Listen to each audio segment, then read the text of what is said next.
Бүгін Иранда Американың әуе шабуылынан мерт болған генерал Касем Сулейманимен қоштасу рәсімі өтіп жатыр. Сол дрондық соққыдан кейін Тегеран 2015 жылы әлем державаларымен жасалған ядролық келісімнен бір жола шығып, уранды шектеусіз байытуға кірісетінін жариялады.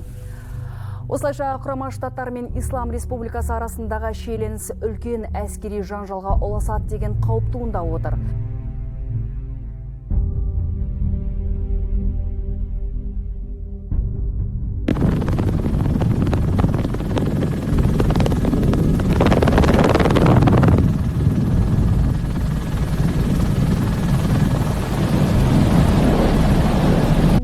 Қытайдың орталығындағы Вухан қаласында коронавирустың жаңа түрі тарады. Оны жұқтырған адамдардың өкпесі қабынған.